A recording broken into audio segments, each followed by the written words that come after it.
بسم اللہ الرحمن الرحیم۔ السلام علیکم ورحمۃ اللہ وبرکاتہ۔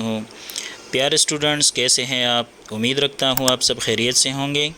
آج کی ویڈیو میں ہم سورہ انفال پڑھیں گے۔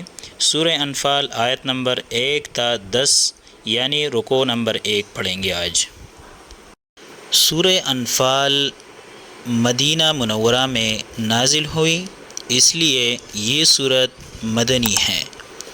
سورہ انفال میں کل 10 رکوع ہیں۔ کل آیات سورہ انفال میں 75 ہیں۔ ڈیئر اسٹوڈنٹس، تو آتے ہیں پہلی رکوع کی طرف۔ بسم اللہ الرحمن الرحیم۔ شروع اللہ کے نام سے جو بڑا مہربان نہایت رحم والا ہے۔ یسألونک عن الانفال، اے محمد صلی اللہ علیہ وسلم، مجاہد لوگ آپ سے سوال کرتے ہیں کہ کیا حکم ہے مال غنیمت کے بارے میں۔ قل الانفال للہ والرسول، آپ حکم فرما دیجئے کہ مال غنیمت اللہ اور رسول کا مال ہے۔ فاتقوا اللہ واصلحوا ذات بینکم، پس اللہ سے ڈرتے رہو اور آپس کے معاملات درست رکھو، یعنی آپس میں صلح رکھو۔ وَأَطِيعُوا اللَّهَ وَرَسُولَهُ، اور اللہ اور رسول کی اطاعت کرو، ان کنتم مؤمنین، اگر تم مومن ہو۔ پیارے اسٹوڈنٹس، معاملہ ایسا بنا کہ یہ پہلا معرکہ ہے مسلمان اور کفار کے درمیان، یعنی وہ پہلا غزوہ جو مسلمان اور کفار کے درمیان ہوا تھا وہ غزوہ بدر تھا۔ اس سے پہلے دستور یہ تھا کہ آپ نے سنا ہوگا جس کی لاٹھی اس کی بھینس۔ یہ عام دستور تھا کہ جس کے پاس جتنا مال آتا وہ اس کا ہو جاتا۔ غزوہ بدر میں مسلمانوں کو فتح نصیب ہوئی، کفار بھاگنے لگے، مسلمانوں کے ہاتھ بہت سارا مال آیا۔ جو مال کفار کے ساتھ جنگ کرنے کے بعد حاصل ہوتا ہے اسے مال غنیمت کہا جاتا ہے۔ عربی میں اس کو انفال کہتے ہیں۔ اس سورت کا یہ پہلا جملہ ہے، یہی سے اس کا نام رکھا گیا ہے۔ تو عرب کا دستور تھا کہ جس کے پاس جتنا مال آتا وہ اس کا ہو جاتا۔ اب اسلام آنے کے بعد پہلی بار مسلمانوں کے ہاتھ اتنا مال آیا تھا، تو مسلمانوں نے یہ مال اکٹھا کیا اور رسول اللہ صلی اللہ علیہ وسلم سے پوچھا کہ اے اللہ کے رسول، اب اس مال غنیمت کا کیا حکم ہے؟ کہ آیا جس نے جتنا مال حاصل کیا ہے وہ اس کا ہو گیا یا کیا حکم ہے؟ تو اس کے بعد یہ آیات نازل ہوئی کہ اے اللہ کے رسول، مجاہد لوگ آپ سے مال غنیمت کے بارے میں سوال کرتے ہیں کہ اس کا کیا حکم ہے، تو آپ حکم فرما دیجئے کہ مال غنیمت اللہ اور رسول کا مال ہے، آپ رسول کے حوالے کر دو اور اللہ کے حکم کے مطابق وہ تقسیم کر دے گا۔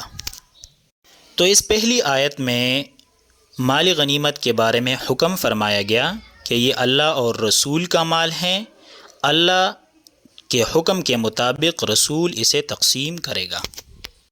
انما المؤمنون الذین اذا ذکر اللہ وجلت قلوبہم، اس آیت نمبر 2 میں ایمان والوں کی نشانیاں بیان فرمائی ہیں۔ پہلی نشانی یہ ہے کہ بے شک مومن وہ لوگ ہیں کہ جب ان کے سامنے اللہ کا ذکر کیا جاتا ہے تو ان کے دل ڈر جایا کرتے ہیں، یعنی اللہ کے خوف سے ڈرتے ہیں ان کے دلوں میں تقوی پیدا ہو جاتا ہے، اور یہ ذکر الہی کی کیفیت ہیں جو ان کے اوپر طاری ہو جایا کرتی ہیں۔ دوسری نشانی یہ ہے وَإِذَا تُلِيَتْ عَلَيْهِمْ آيَاتُهُ زَادَتْهُمْ ایمانا، اور جب ان کے سامنے اللہ کی آیتیں پڑھی جاتی ہیں، یعنی قرآن پاک پڑھا جاتا ہے، تو ان کا ایمان زیادہ بڑھ جاتا ہے، یعنی ان کے ایمان میں اضافہ ہو جاتا ہے۔ تیسری نشانی یہ ہے وَعَلَىٰ رَبِّهِمْ يَتَوَكَّلُونَ، اور یہ مومن لوگ اپنے رب پر بھروسہ کرتے ہیں۔ غزوہ بدر میں بھی ایسا ہوا تھا، 1000 کے لشکر کے سامنے تھوڑے سے مومن لوگ اللہ پر بھروسہ کر کے میدان میں فتح حاصل کر گئے تھے۔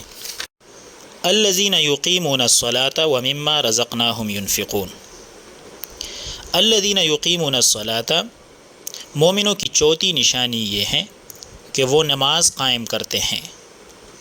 اسٹوڈنٹس غور کیجئے گا، ایک ہے نماز پڑھنا، ایک ہے نماز قائم کرنا۔ نماز پڑھنا کیا ہے کہ اذان ہوئی، بندہ آیا اور نماز پڑھ کے چلا گیا۔ نماز قائم کرنا کیا ہے کہ جب بندہ اللہ کی بارگاہ میں آیا تو دنیا میں جو بھی چیزیں ہیں اس سے تعلق ختم ہو جائے، اس کے دل میں یا رب کی یاد رہیں یا رب کے محبوب کی یاد رہے، تیسرا کوئی یاد نہ رہے۔ نبی کریم صلی اللہ علیہ وسلم جس طرح کرتے تھے اسی طرح کرنے کا نام نماز ہے۔ حدیث میں بھی ہے، صلو کما رأیتمونی اصلی، نماز اس طرح پڑھو جس طرح مجھے نماز پڑھتے دیکھتے ہوں۔ تو اس کو نماز قائم کرنا کہتے ہیں کہ اس کا دھیان اللہ کی طرف ہو۔ وَمِمَّا رَزَقْنَاهُمْ يُنْفِقُونَ، مومنوں کی پانچویں نشانی یہ ہے اور اس رزق میں سے خرچ کرتے ہیں جو ہم نے دیا ہے، یعنی حلال رزق کمانے کے بعد اس میں سے اللہ کی راہ میں تھوڑا سا خرچ کرتے ہیں۔ اولئک ھم المؤمنون حقا لہم درجات عند ربہم ومغفرۃ ورزق کریم۔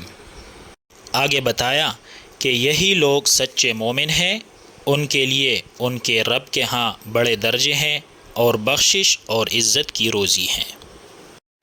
کما اخرجک ربک من بیتک بالحق، جس طرح آپ کو آپ کے رب نے آپ کے گھر سے عزت کے ساتھ نکالا، اسی طرح انہیں بھی نکلنا چاہیے تھا۔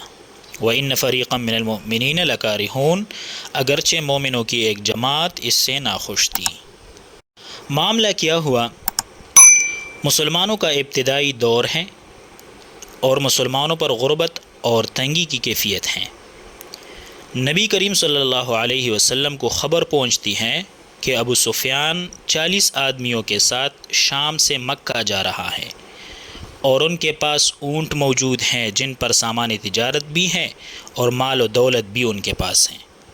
وہ جس راستے سے گزرتے ہیں وہ راستہ مدینے کے قریب سے گزرتا ہے۔ وہ شام کی تجارتی شاہراہ ہے جس پر شام کے تجارتی قافلے آ جایا کرتے تھے۔ مشورہ کے بعد نبی کریم صلی اللہ علیہ وسلم اپنے صحابہ کے ساتھ اس قافلے سے ملنے کے لیے نکلے تاکہ ان لوگوں سے مال و دولت اور سامان تجارت لے لیا جائے۔ مسلمان عزت اور شان سے نکلے تھے، اس لیے اللہ رب العزت نے فرمایا کما اخرجک ربک من بیتک بالحق۔ ابو سفیان کو جب خبر ملی کہ رسول اللہ صلی اللہ علیہ وسلم ایک لشکر کے ساتھ آ رہے ہیں تو اس نے قافلے کو دوسری راستے سے بھیج دیا اور خود ایک شارٹ کٹ راستے سے مکہ پہنچا۔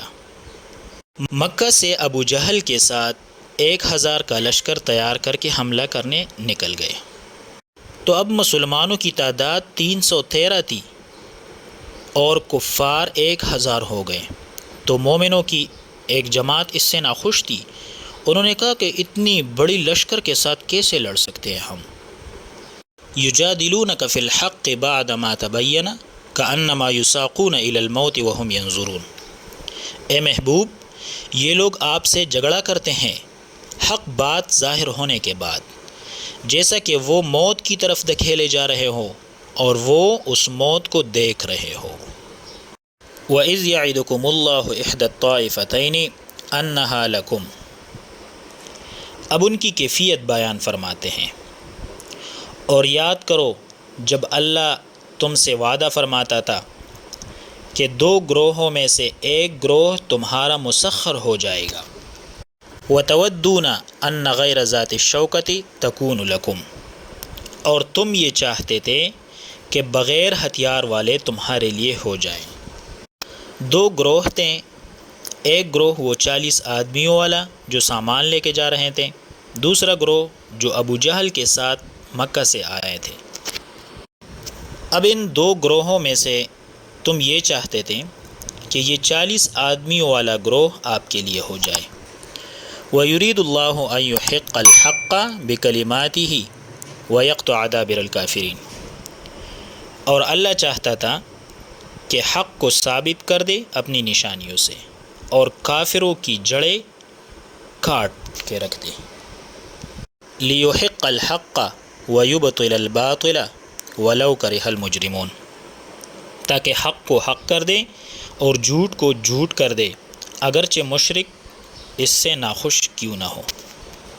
اب نبی کریم صلی اللہ علیہ وسلم نے بھی خیمے لگانے کا حکم دیا اور ساری رات دعا کرتا رہا۔ آپ صلی اللہ علیہ وسلم دعا فرماتے تھے کہ اے اللہ، آج یہ مٹھی بھر مسلمان تیری بارگاہ میں آئے ہیں، اگر آج یہ مٹ گئے تو قیامت تک تیرا نام لینے والا کوئی نہیں ہوگا۔ تو اپنی رحمت اور کرم سے ان کی مدد فرما۔ ان آیات میں اس کا نقشہ کھینچا جا رہا ہے۔